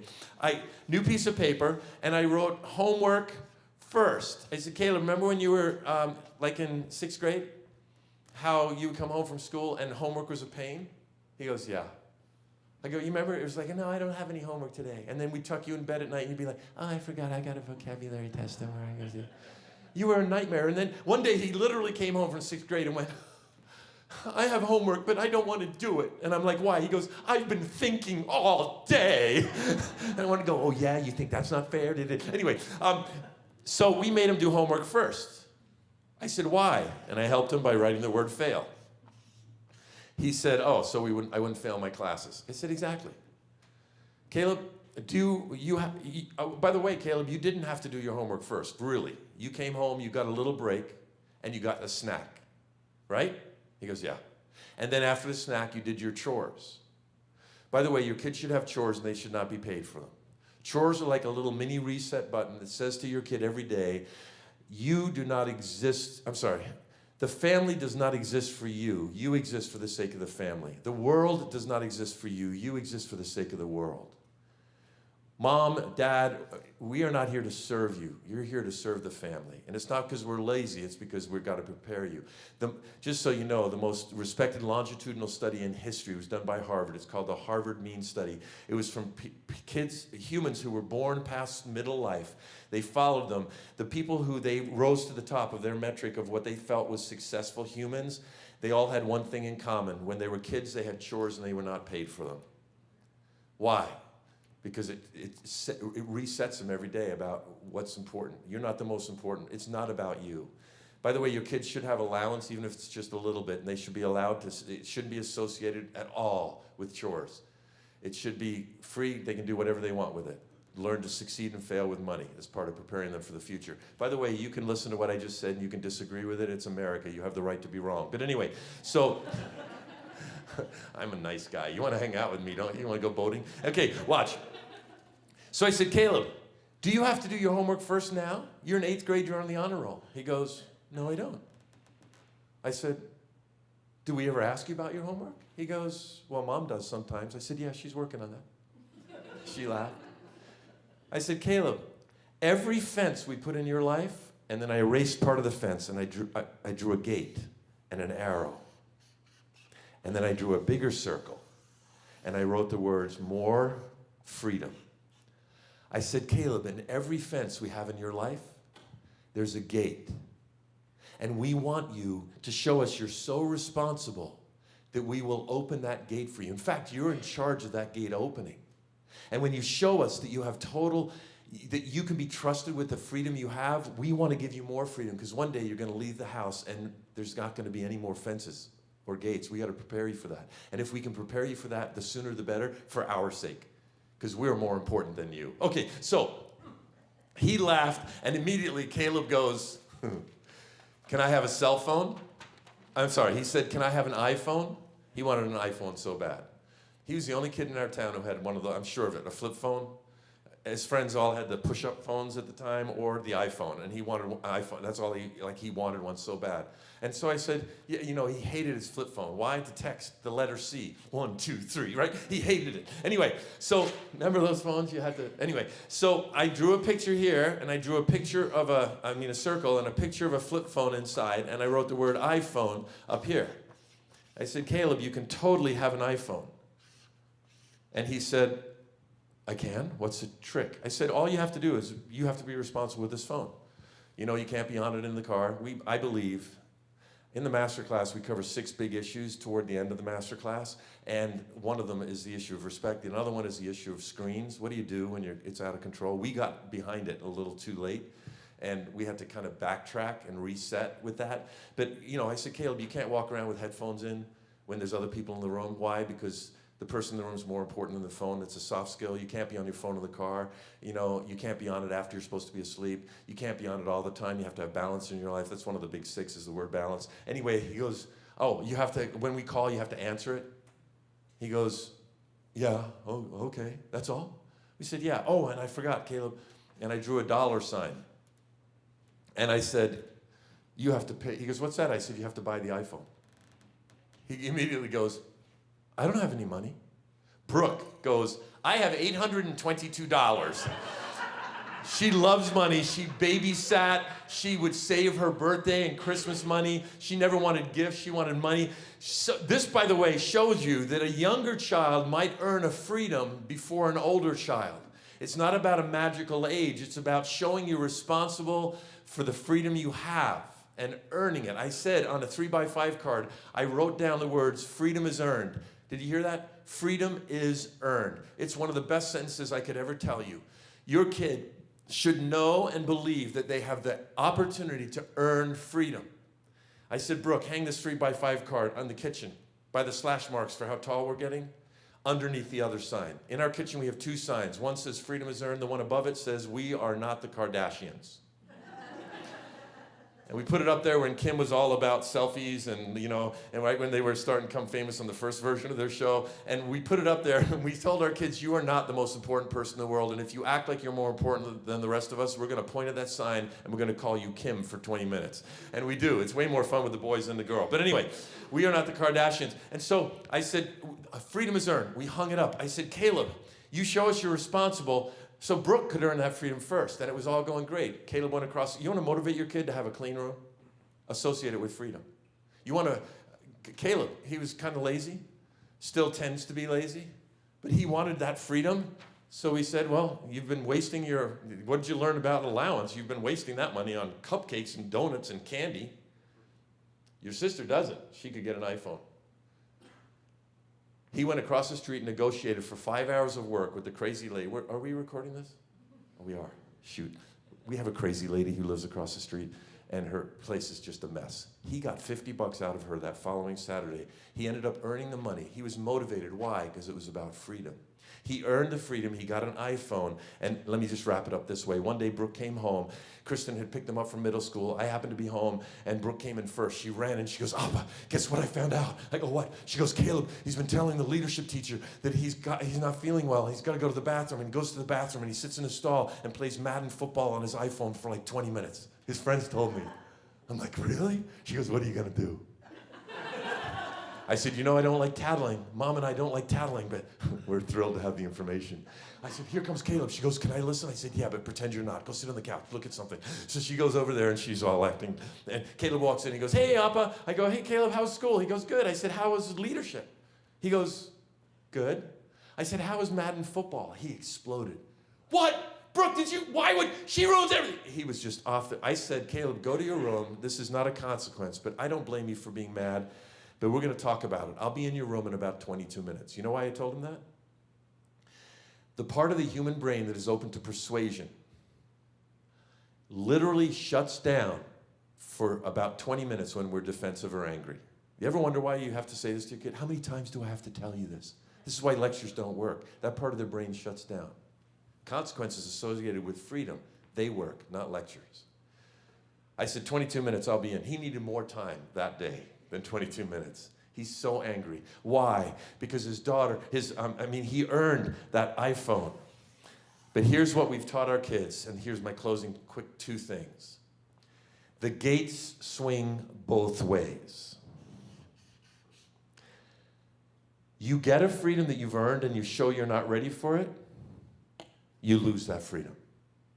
Here's the beauty of it. It's not because as your parent we're angry or grumpy or punitive. It's simple. You just showed you're not ready for it yet. 2 things when our kids lose freedom. Number 1, we can't react like it's the end of the world. We tend to react now as if where this decision is going to take them is already happening. Our daughter wants to put a purple streak in her hair, and we react now as if she just came home with a Harley Davidson tattoo on her neck, right? Well, you get, because that's going to lead to this, and we freak out now, right? Or we find our son's under his pillow, we find the Sports Illustrated bathing suit issue, right? In February on the 12th. But anyway, we find... Shut up. But we find that, and what do? We react as though he just got an internship at Hustler magazine, right? We react, right? He just opened a strip club or what. Why? Because we're afraid of where it will take them. Well, when our kids lose freedom, it's just a mistake. In fact, if your kid isn't making mistakes, you're not giving them enough opportunity to earn freedom. This is when it gets scary and counterintuitive because we want to protect them, right? But we've got to prepare them. So we've got to give them the opportunity to earn freedom, even when it scares us. One day you got to give them a car key. See ya. I paid for that car. You could kill human beings with that. You've got to sit in there and teach them. That's not worth it. But anyway, watch. Caleb, the second thing he knows, he's not going to get yelled at for making a mistake. He reached into his pocket, he took out his cell phone, and he handed it to me. Why? Because we've taught him the gates swing both ways. We've also taught them, and this is the last part, the greatest way to regain that freedom is by how you handle it when you lose the freedom. Because if you handle it like manipulatively or angry, you're showing us you don't get the whole point. Brooke lost her iPhone because she lied. Well, Caleb lost his because he lied to his teacher, to us, by hiding it to, But Brooke, I came home and I looked over her shoulder as I walked by her window to say hi. I'd been on the road, and it was like I knew Kristen just told me on the phone, oh, Brooke's doing homework. And I was like, oh, okay. And I walked by, and she wasn't, this is in middle school, she's not supposed to be on her phone. She's on Instagram. Like I looked, and I watched for a second, she's on Instagram going through stories. I went in and I said, Brooke's on Instagram. Is she supposed to be studying? And she goes, yeah. I said, can I go in and talk to her about it? She goes, yeah. So I walked in, and Brooke did one of these with her phone. Your kids ever do this? Or your parenting partner? Like you walk in and they're like, hi, how are you? Like that's a sure sign. Like, what am I, stupid? Well, Brooke walks in and she does that. She goes, hi, Appa, how are you? I said, good. We talked for a minute and I said, Brooke, were you just on Instagram? She said, oh, no, I'm doing my homework. Lie number 1, right to my face. I said, oh, so you weren't on Instagram just then? She goes, no, Appa, no, I'm not allowed to be. Lie number 2. I said, Brooke, I looked over your shoulder when I went by your door like 3 minutes ago, and you were on Instagram. I watched you. And then line number 3, she goes like this. Oh, no, I know what you're thinking. She goes, no. That wasn't Instagram. That was actually a screenshot of Instagram that I'm using for some homework I'm working on. And so I said, Brooke, I'm old, but I'm not stupid. Give me your phone, right? And your kid probably has a secret Instagram account. That's a different meeting tonight. But anyway, there's ways to find that out. But watch. Brooke, when I took her phone away, she was like, well, how long are you going to keep it? And in my head, I thought, longer now. Why? Because for her, it's just about getting the phone back. I said, Brooke, why did I take your phone? She goes, because I was on Instagram. I said, no. She goes, what do you mean? I said, think more. I'll ask you tomorrow. She goes, well, how long are you going to keep it? I said, well, we'll talk tomorrow. I walked out. The next day, I go, Brooke, why did we take your phone? Kristen was with me. Sweetheart, why did we take your phone? She goes, because I was on Instagram? No. Think a little bit more. We'll come back to you tomorrow. Finally, we came back, and she goes, I know why, because I lied about being on Instagram. We said, exactly. You lied. And there's non-negotiable in our family. Lying doesn't work. She goes, well, how long are you going to keep it? We said, you care more about the phone than about the fact you lied, so we're going to keep it longer than we would have. Why? When we have our kids, here's a big thing, and then I'm going to shut up. When our kids lose freedom, we need to tell them, you listening? we will give you every opportunity to regain that freedom. Why? Because we're on your side, not your back. We want you to regain that freedom. You're losing it just because you showed you're not ready for it, but we want you to earn it back, and the greatest way to earn it is how you respond when you lose it. Caleb lost his phone for like 4 days. Research indicates we shouldn't punish our kids with consequences that go for weeks and months. Brooke lost hers for almost 2 weeks. Why? She continued to be passive-aggressive. She'd walk through the house, and I'd go, "Hey, Brooke, what are you doing this weekend?" "I don't know. All my friends communicate on Snapchat, so I guess my social life is just going to be on, but that's okay. I just..." And I'd think in my head, okay, we got to keep the phone longer. Because to her, it was about the phone. It wasn't about the lie. Make sense? So we're trying to teach our kids, because discipline is about growth. Punishment is just about punishment. If you want your kid to grow from it, it's got to be discipline. That's what we're talking about. This freedom thing gives our kids a chance to feel empowered, like you can earn more freedom. We want you to. Make sense? Well, Caleb is now in college. Okay, he's in jail, but we just call it college. No, Caleb is in college. He's a senior. Brooks in school. And this happens with all of our kids. It has happened with all of our kids. They actually got me a T-shirt for Christmas that said, "Everyone loves a gatekeeper." And I thought, they're getting it. That's what we love. We use this language in our home. Freedom is earned. And no matter how young your kid might be, if you have a young one, it's never too early to start with this. My friend who's a principal in Denver, he had 2 girls in elementary, and he started using gates and fences. And his girls are now in high school, and they come to him, how can I earn the gate to open up so that I can get an iPhone? Because they're a little too strict. But anyway, and so his name is Brad Nye. You can call him. I'll give you his number. Just tell him he's a great friend. We disagree. But anyway, not about very many things. But the notion here is that you can apply this from the time they're little. Hopefully this helps. And it applies to motivating them for things. It applies why? Because we don't want them to push us away because they feel like I have to rebel in order to have some autonomy. The greatest felt need your kid has is the need to feel safe. The second greatest felt need, in my opinion, your kid has is the need to feel like they can earn autonomy. Autonomy, basically, it means the freedom to be an individual, to live life as an individual, to make decisions that are affecting my life. They need that. By the time they're in 9th grade, it's a very healthy need. They will not like you if they don't respect you. And if they sense you're desperately trying to get them to like you and be their best friend, and that you value your job as a parent based on how happy they are with you as a parent, they're going to lose respect for you. The beautiful thing is you can have intimacy now and know that your kids will be your friend later if you're their parent, not their peer. Make sense? And how cool to know your kid can be a great human being in the future. Why? Because you're prepared. Oh, I better shut up. So don't forget, resetconversation.com. Could you do me a favor? You're a superintendent, you're new superintendent. I can't see too well. Oh, there he is, back there. Look back there, turn your head. This is your new superintendent. They could not pay me enough to be a superintendent in a school district. Sir, you need therapy. Okay, this guy is new, and he is such a fan of what we're doing tonight. Meet him if you can. That's your principal who introduced me, and that man, he took a job where he has to work a lot of nights. There's something fundamentally wrong with you as well. And then your activities director here, she's nuts. She needs therapy for a whole set of other reasons. But she loves your kids, and she just knows how to make this place an ohana, a family. You guys, mahalo, thank you. Mahalo, that's Hawaiian for thank you. Thank you so much for letting me share this part of my life. I'll meet you outside. I'm going to go out there because I just can't wait to be cooler.